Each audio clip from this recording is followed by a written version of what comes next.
Dear Lady Love TV, Save the best for last. Tunghayan na po natin ang ikalimang bahagi. Ang kapal talaga ng mukha ng babaeng yon. Anong akala niya? Matatapalan niya ako ng pera? Sila ang malaki ang kasalanan sa akin. Sila pa itong may ganang magmalaki. Kung nakita mo lang yung mukhang goldfish na alitap-tap na babaeng yon, kumikinang ang suot. Pinareserve pa ang buong restaurant para lang makausap ako. Anong gusto niyang palabasin sa ginawa niyang yon? Na marami siyang pera? Na barya lang sa kanya ang 5 milyon? Na mayaman siya kaya niyang silawin si Nico? Ha? Lamang lang siya ng pera. Pero hindi ako papayag na sabihin niyang mas maganda siya sa akin. Bulalas ni Amy pagkatapos ay lumagok sa hawak na beer and can.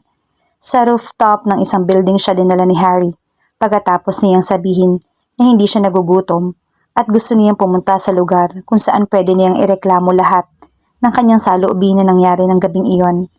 Doon siya dinala ng binata. Hindi man lamang itananong kung bakit ito may access sa lugar. Alam niyang may kinalaman sa pamilya nito ang building.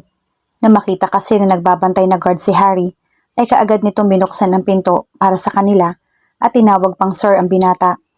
Bago pala sila pumunta roon, ay bumili ng beer and can si Harry sa request na rin niya. Bad trip talaga siya. Lulunurin niya sa pag-inom ng beer ang sarili. Alam mo, hindi naman ako insecure na tao. Wala akong pakialam kung mas maganda ka sa akin, mas sexy o mas hinahabol ka ng tingin ng mga tambay sa kanto. I am not that superficial. I know where I stand. Pero ibang klase ang ginawa sa akin ng babaeng yon, Harry. Tinapakan niya ang pagkatao ko. Nananahimik na ako eh. Wala na akong pakialam. Bakit kailangan pa nila akong guluhin? Bakit kailangan pa nilang ipumukha sa akin na ako yung iniwan? Lumagok siya ng beer. Naubos niya iyon. More. Inabutan ni Amy ng panibago si Harry. Nakarinig lang siya. Sa kanya at ni isang salita ay wala siyang narinig sa binata. Nakakainis lang kasi talaga. Nagsayang pa ako ng panahon para lamang makipagkita sa kanya. Yun pala, iinsultuhin lamang niya ako. Mukha ba akong tanga? Mukha ba akong madaling mauto? Nakakainis. Hindi ako nag-aral at nagtapos ng college para lang maliitin niya ng ganoon. Naiintindihan mo ba ako, Harry, ha? Bakit ayaw mo magsalita riyan? Kailangan ko ng sigarilyo. No, you don't. Allergic ka sa kahit na anong klaseng usok. Huwag ka gumawa ng bagay na ikapapahamak mo, Amy. Bakit nito alam ang tungkol doon? Kain na lang tayo ng lugaw. Ginutom ako eh. Hindi ka na kumakain ng lugaw. Kasi nung 5 years old ka, mauubos mo lang yung lugaw na kinakain mo bago mo pa napansin na may mga patay na ipis doon.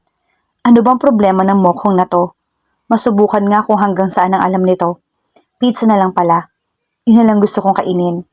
Tapos isasawsaw mo yan sa toyo at kalamansi. Nanlaki ang mga mata ni Amy. Paano mo nalaman ang bagay na yon? Sinabi sa'yo ni Art, no? Natahimik si Harry. Hindi sumagot. Hoy, natahimik ka na uli dyan. I just remember the story about the girl with the golden smile. Nangunot ang noo niya. Ha? Doon sa kwento, lagi siyang binubuli ng mga kaklase niya. But instead of getting even, she just smiled. Paano mo nalaman ang kwentong yon? Nagbabasa lang pala ng children's books. Hindi makapaniwalang bulalas niya. Siya ang illustrator ng kwento. Anong gusto mong sabihin? Na dapat tumulad ako dun sa bida na sa kwento na iyon? Na kahit minamata na, kinukutsa at iniinsulto, ay ngingiti pa rin na parang walang nangyari? Sa tingin mo patas yun? Inakbayan ni Amy si Harry. Wala naman akong sinasabing ganon. Natatawang wika nito. Ang akin lang, naalala ko lang yung kwento. Kasi nung mga bata tayo, tinuturuan tayo ng mga bagay na akala natin hanggang sa pagtanda madadala pa rin natin. Katulad sa kwento, tinuruan ng bata ng nanay niya na ngumiti lang lagi kahit paano dumadating sa buhay niya. Siguro pwede pa yon kung lagi lang siyang bata. Paano sa paglaki niya? Paano kapag natutunan niyang hindi pala patas ang mundo sa lahat? Na hindi lahat ng sitwasyon ay mariresolba ng isang ngiti kahit gaano pa katunay iyon at ginto nga kung tawagin.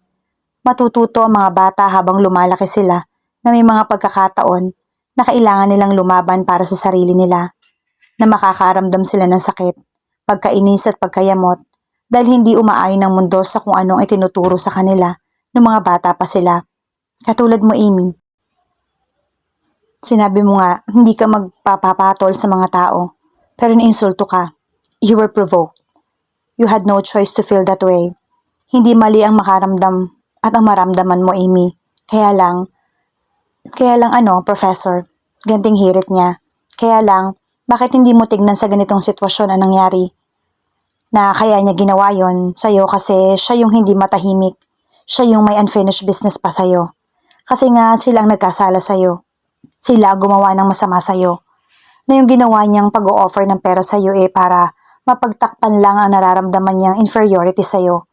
Kasi nga kahit siya ang pinakasalan, ikaw pa rin ang palaging iniisip ni Nico. Unti-unting naintindihan ni Amy ang gustong ipahiwatig sa kanya ni Harry. So, sa ganoon, nginitian ko na lamang. Yung ginawa niya dahil katawa-tawa naman talaga yung rason niya. Mas kinabig pa siya ng binata palapit dito. Kasi alam mo, Amy, mas maganda ka kapag palaging nakangiti. Gusto kitang nakikitang nakangiti. Okay lang na magalit ka pero sapat na siguro yung kalahating taon para sa lungkot at ibaling mo na ang mga araw mo simula ngayon sa mga bagay na makapagpapangiti sa'yo. Saka nandito ako, hindi ba? Ako ang tutulong sa'yo na makalimot. Hindi ba ibang mundo na to? Oo, ibang mundo na to, Harry. Kasi ngayon ko lang nalaman na may pagkamalalim pala ang pagkatao mo. I always thought you were just a shallow, womanizing bastard. Ngayon, womanizing bastard na lang. Wala nang shallow. Natatawang hirit niya. Kidding aside, paano mo nagagawang maisip ang mga bagay na yon? Bakit mahilig ka sa children's stories?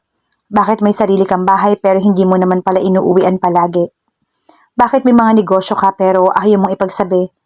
Bakit mahilig ka sa car racing? Bakit marami pa akong hindi alam tungkol sa'yo? At bakit marami kang alam tungkol sa akin? Sa halip na sagutin ng mga tanong ni Amy, hindi ba ni Harry ang usapan? Tumingin ka sa langit, Amy. Bakit? Dahil maraming stars. Sasabihin mo na mga ganda ng langit kapag gabi. Na sa sobrang busy natin, nakakalimutan na nating tumingin sa mga bituin upang kumalma tayo. O kaya we're going to dance under the sky full of stars. Nabasa ko ang mga yon sa libro. Wala nang bago doon. Sinubukan mo bang maging romantiko, Harry? Natatawang wika niya. Basta tumingin ka, Amy. Medyo hindi pa rin siya kumbinsido. Pero sige na, pagbigyan. Tumingala siya sa langit. Nangunot ang noo niya na makitang mangilan-ngilan lamang ang bituin sa langit. Mga 3 lang yata yung nakita niya. Hiwa-hiwalay pa. Napipi kong ibinalik niya ang tingin kay Harry. Hindi naman puno ng bituin yung langit Pinaglololoko mo ba ako? Ninisihan siya ng binata. Sino ba kasi ang nagsabi na sa iyo sa intensyon ko? Oo na. Ako na ang nag-assume. Pwisit. Dapat ay ikaw higit sa lahat ang nakakaalam na hindi ako romantiko. I am good for nothing except in bed. I'm good in bed. Kinindatan siya nito. Hinampas siya sa dibdib. I don't want to show you the stars or even the moon or planet Mars. What I want to show you is reality. Ngayon, tumingala ka na uli. Pero hindi na sa itaas. Medyo bandang kanan. Come on. Ayoko na. Baka kung ano na naman yan. Come on, sweetie. Bulong nito sa kanyang tenga. May kasama pang kagat. Shit. Oh, okay. Muli niyang sinunod ang binata. Ano bang reality ang sinasabi nito? Bigla siya natigilan sa nakita. Napaawa ang kanyang mga labi. What the? Iyan ang realidad mo ngayon, Amy. Kailangan mong harapin yan. Kung hindi, hindi ka na makaka-move on sa susunod na yugto ng buhay mo. Isang nakangiting Nico ang natatanaw niya ngayon. No, wala raw na lalaki ng personal. What she was seeing was his billboard promoting his hospital. Ito na ang pinakahuling beses na babanggitin mo ang tungkol sa kahit na anong may kinalaman sa kanya. Amy, ni pangalan niya hindi mo nababanggitin. Kaya sa huling pagkakataon, sabihin mo na ang gusto mong sabihin sa kanya. Dahil hindi na uli magkakaroon ng pagkakataon tulad nito. Ayoko, matigas na wika niya. Ibinalik niya ang tingin kay Harry. Ayaw mo? Anong ayaw mo, Amy? Ang kausapin siya o ang kalimutan siya?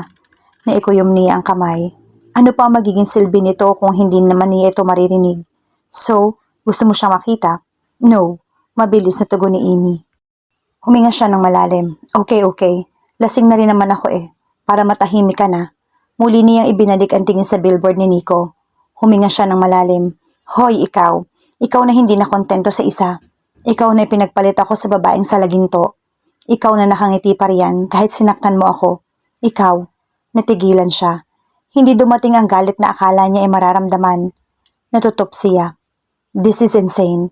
Nakikipag-usap ako sa billboard. Great. Pero narito na eh. Paninindigan ko na.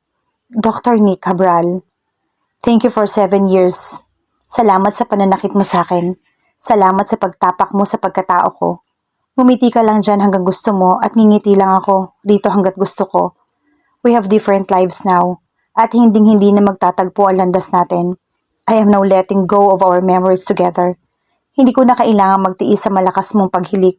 Hindi ko na kailangan parating magpaalam sa iyo sa mga bagay na gusto kong gawin. Hindi na ako magtitiis ng second priority mo lang ako. At hinding-hindi na ako magtsatsaga na halikan ang hindi naman marunong humalik na katulad mo. Harry grabbed her and kissed her on his lips. Kakaiba talaga ang pakiramdam ng mga halik ng binata.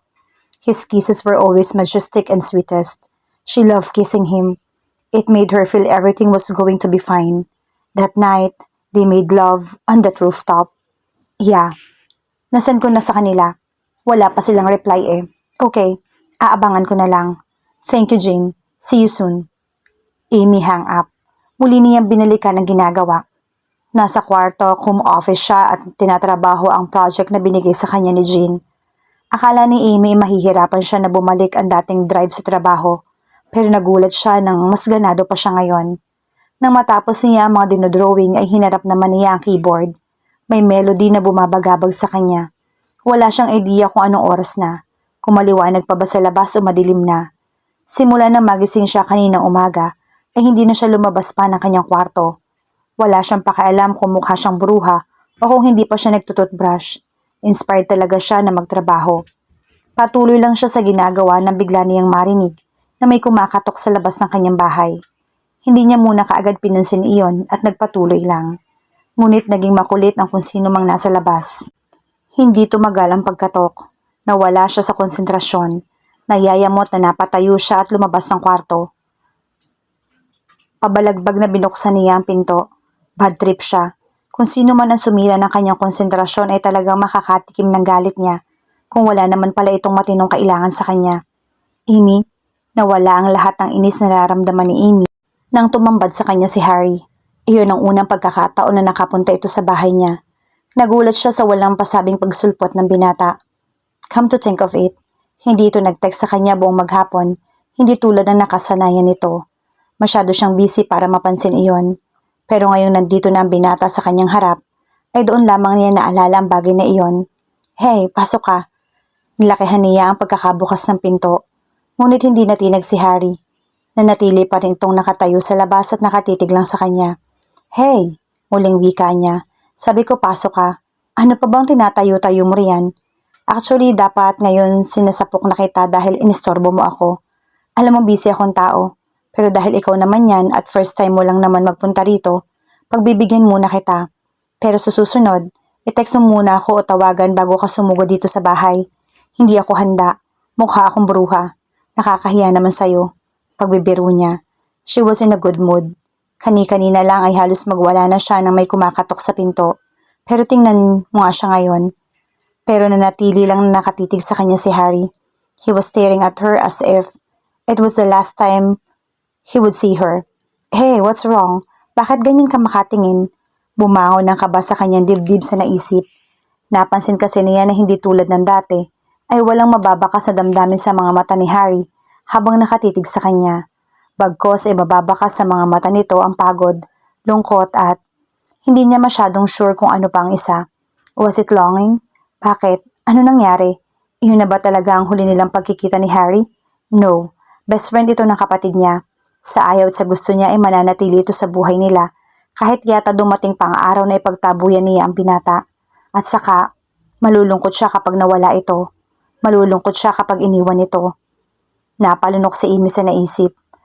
Bakit ikakalungkot niya kapag nawala si Harry sa buhay niya? Bakit ayaw niyang iwan siya nito? Kapag nag-expire na ang kung ano mang meron sa pagitan nila, babalik na sila sa dating mga buhay nila. They will be strangers again. Kaya ano nang iniisip niya? Hindi ko sinasadyang abalahin ka, Amy. Sa wakas ay nagsalita na rin ang binata. Gusto lang kitang makita. Yun lang. Hayan, nakita mo na ako. Di aalis ka na. Pagbibiro niya. Kung yun ang gusto mo, seryosong pahayag nito. Nataranta si Amy. Hoy, nagbibiro lang ako. Okay? Huwag ka mapikon. Bigla siyang niyakap ni Harry. Kaya naman nalunok na lamang ni Amy ang salitang gusto sana niyang sabihin. Para pagaanin ang sitwasyon, mahigpit ang naging pagyakap sa kanya ng binata. Pakiramdam niya ay mababali ang kanyang buto. But at the same time, she felt his unspoken loneliness. She felt like crying for him. She didn't know why. Isa lang ang sigurado niya, may pinagdadaan ng mabigat si Harry. At siya ang napiling puntahan para hindi tuluyang maramdaman na nag-iisa ito. Gumanti siya ng yakap, mas mahigpit pa. Gusto niya maramdaman ng binata na naroon siya para rito. Na kung ano man ang pinagdadaanan nito ay hindi siya nag-iisa. He had her. Hindi alam ni Amy kung gaano sila katagal na magkayakap. Si Harry ang unang humiwalay sa kanya. Then he said, "Thank you, Amy." Sincerity was written all over his face. "Harry, anong problema? Pwede mong sabihin sa akin?" Udyok niya. Umiling ito. Pilit na ngumiti. "Gusto lang talaga kitang makita, Amy. And by the way, you look more beautiful with your unruly hair." Napangisi siya sa sinabi nito. Medyo kinilig pero hindi nagpahalata. "Bola, pumasok ka na sabi." "Hindi na, kailangan ko nang umalis." Pero bago yon, ano, hindi na natapos pa ni Amy ang sasabihin, ay bigla siyang hinalikan ni Harry sa mga labi. Ang unang bagay na pumasok sa isip niya ay hindi pa ako nagtututbrush. But Harry kissed her with so much passion just like what he always did. Doon niya napatunayan na kayang tanggapin na lalaking ito ang lahat-lahat sa kanya. Mabuti naman, masama o sabihin na rin natin na hindi kabungahang parte niya. The kiss went on for about 10-15 minutes. Ewan, busy siya para magbilang pa. "Goodbye," he said. "Harry?" Tinalikuran na siya nito at nagsimula na maglakad. Bago pa niya namalayan ay humahakbang siya para habulin ang binata. Natagpuan na lamang niya ang sarili na yakap-yakap ito muli sa likuran para pigilang umalis. Huli na para pagsisihan pa niya ang inakto. Ano yung nagawa niya? Bakit ka aalis? "Amy," may pagtataka sa tinig nito. "Kailangan ko lang umalis dahil may kailangan akong asikasuhin sa Laguna. Baka the day after tomorrow pa ako makabalik." Paliwanag nito. "Talaga? Totoo ba yan? Hindi ito ang huli nating pagkikita?" Hala, ano bang pinagsasasabi niya? Tinanggal ni Harry ang kamay niyang nakayakap rito at hinarap siya. He cupped her face. "Yes, bakit naman ito ang huli nating pagkikita?" Sa pagkakataong iyon ay nakita niyang kumislap ang mga mata nito. "Marami pa tayong araw, buwan, taon na pagsasamahan, Amy. As long as you want to. I won't leave your side." He kissed her forehead. "And why say goodbye? Just say see you again, you bastard." Nakasimangot na wika niya. Ilang taon na ba siya? 17? Bakit ganon ang inakto niya? "See you again, then, sweetie." This time, totoong ngiti na ang ibinigay nito sa kanya. She smiled at him too. "Okay, see you." Isa pang mabilis na halik sa mga labi ang ibinigay ni Harry bago tuluyang umalis. Matagal siyang nakatayo sa lugar kung saan siya iniwan ito. Hindi niya alam kung bakit natakot siya sa posibilidad na iiwan siya ng binata. "You're just a temporary dream, Harry. Why do I feel that I don't want to be apart from you? What did you do to me?" she said loud. "Ate Amy?" Lumabas na unit si Sin. "Sino kausap mo?" Tiningnan lang niya ang babae at nginitian. Pagkatapos ay nagmamadali na siyang pumasok sa bahay. Nawala na siya ng ganang magtrabaho. Nahiga siya sa sofa at iniisip si Harry at ang mga halik nito.